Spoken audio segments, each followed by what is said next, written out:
There are stories and legends about one island described as a lost paradise that has captured the imagination of writers and filmmakers throughout many generations. This island has been linked with many locations, such as the Isle of Man or Glastonbury. But its true location and origin may be more profound than people give credit for. We have embarked on a journey that starts from a place which the name derives from an ancient Celtic name, meaning the Isle of Glass, but in modern times was translated to the most suspicious of names. The name is Thor.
In the English country of Somerset is Glastonbury Tor.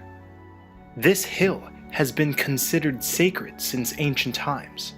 In the 13th century, the Celtic people lived here in monastic settlements, and before then, this hill was of religious significance amongst the ancient Druids and pagans. Local legend states that this is where the paradise island of Avalon was located, this peninsula having been an island in ancient times. The structure on top is called the Tor and represents a gateway into Avalon. It's a remnant of a medieval church which was destroyed by earthquake in 1275. Surrounding are 7 man-made concentric rings of terraces. What their purpose was still remains unclear, but perhaps they have more to do with magnetism than meets the eye. The Chalice Well is a well situated at the foot of this hill. The well is said to represent the feminine aspect of this holy site, and the phallic-shaped Tor on top the masculine. Could this mysterious site, known throughout the country as the Heart of England, be where the island of Avalon used to be? Another suggested location, though less popular, is the Isle of Man. Because of its similarities in name, it's been associated with Emain Ablach, which is the abode of Manannán, the Irish god of the sea.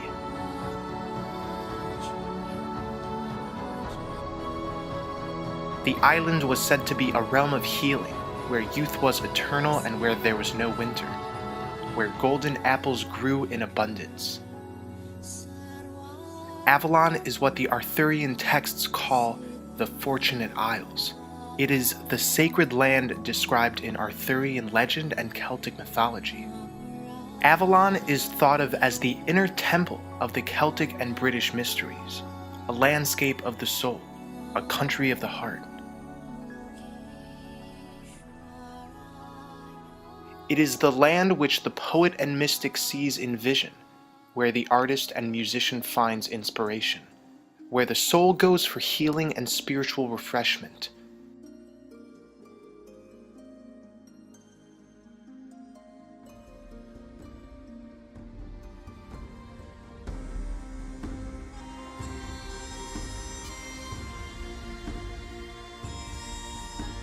The name Avalon is connected to the ancient Proto-Celtic word Abal, meaning apple.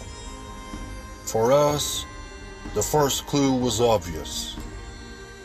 If you remember, the name Shambhala contains the word Bala that has a Persian root, meaning divine.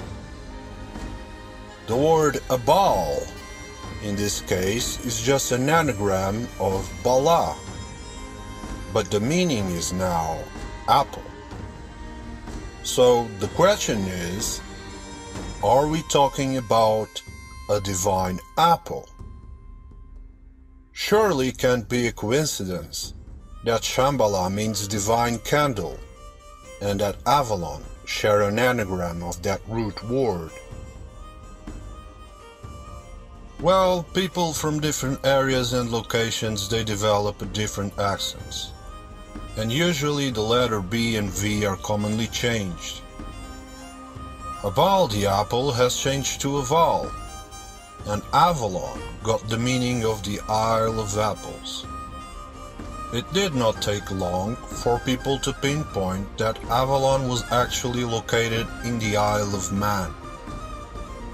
The connection was made because of this name, Imain Allah, that translates to Island of Apple Trees. But beside the name, the description of Avalon has nothing to do with the Isle of Man. But the story stood the test of time, and still today many people believe that the island of Avalon is indeed the Isle of Man. In more recent times, scholars have translated documents from the 6th century, where Avalon is described as Insula Potorum Fortunata. First translated to Old French, where the meaning again was Island of Apples. But there was a mistake.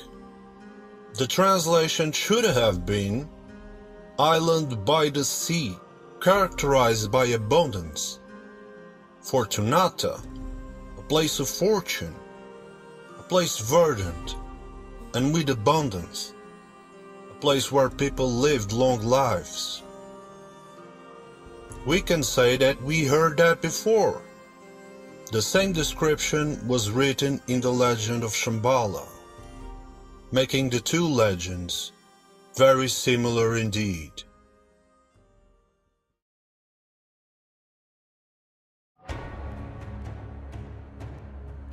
The first mention of Avalon is found in History of the Kings of Britain by the 12th century cleric Geoffrey of Monmouth, who wrote that King Arthur's magnificent sword Excalibur was forged there. Geoffrey's description of the island indicates a sea voyage was needed to get there. He writes, "The island of apples, which men call the Fortunate Isle, gets its name from the fact that it produces all things of itself. The fields there have no need of the plows of the farmers, and all cultivation is lacking except what nature provides. The ground of its own accord produces everything instead of merely grass, and people live there 100 years or more.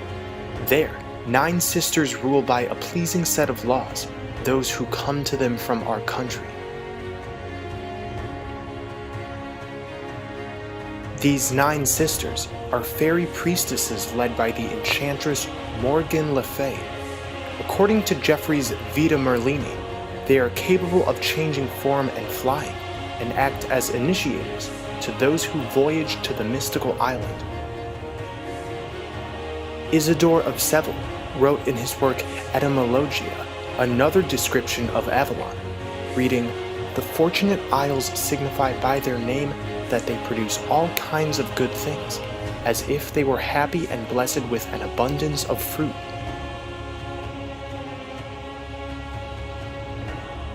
Avalon is most noted as the place where King Arthur is taken after his final battle at the Battle of Camlan. Seriously wounded by his opponent Mordred, Arthur is transported to Avalon in order to be healed, and in some folklore, Arthur still resides in Avalon, having been healed and is now immortal.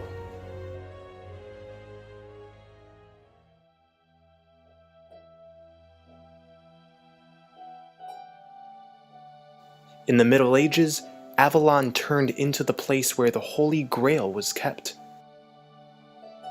In a number of versions, this sacred vessel of immortality is housed in a castle called the Four Peak Fortress on an otherworld island which is known as Anwen.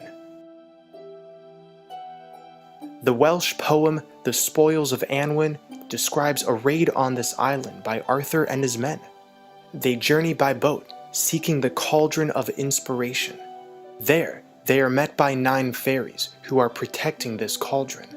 The parallels with the 9 fairies who dwell on Avalon make it clear that Anwen is simply another name for the same land. Over the years, this cauldron was turned into a holy chalice of immortality. It is written, "I am honored in praise, song was heard, in the four-peaked fortress, for its revolutions. My poetry, from the cauldron it was uttered, from the breath of 9 maidens it was kindled." The Celtic mythology of Anwen dates back hundreds of years before any mention of Avalon. Like Avalon, it is a world of delights and eternal youth, where disease is absent and food is ever abundant. However, as Wales and the surrounding Celtic areas became more Christian in the mid-centuries AD, Anwen became associated with the Christian hell, and all paradisal descriptions moved to the separate myth of Avalon. The true location of Avalon is in the far north, on an island that can only be reached by sea. As William Warren, author of Paradise Found, suggests, as the Celtic terrestrial paradise, Avalon was a sea-girt island in the waters of the north. In Celtic tradition, the tree of paradise is represented by the tree which bore golden apples in Avalon. But Avalon is always represented as an island in the far north, and its lodestone castle self-evidently connects it with the region of the magnetic pole. Lodestone means a naturally magnetized mineral or rock, and this castle Warren refers to is known in the myths as Chateau d'Avalon. Indeed, the stories which describe this castle makes one focus on the North Pole, where lay the source of all magnetism. The Chateau d'Avalon is perhaps the Rupes Nigra, the magnetic rock described by 16th century cartographer Gerhard Mercator in his maps of the Arctic. History is his story, so it's not a stretch to think that such a sacred, majestic island would be occulted, its location now pinpointed in Glastonbury, which is neither paradisal or an island.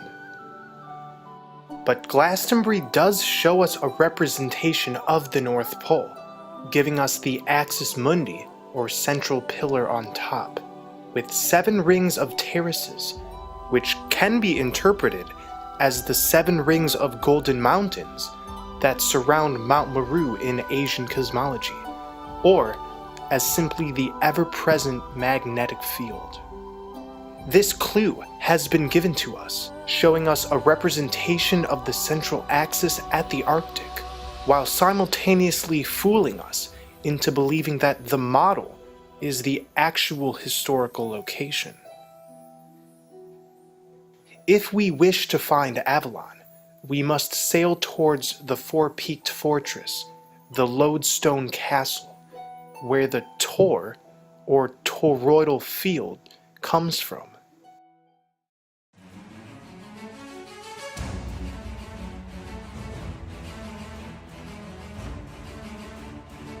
Those who seek Avalon are the ones who are called there, to traverse the deep, reflective waters of the unconscious.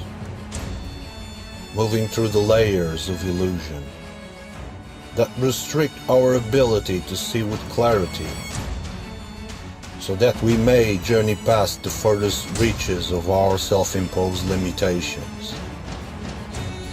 It is then that we are able to reach that distant land, that shining isle of wisdom that lies at the core of each and every one of us. The unveiling will continue.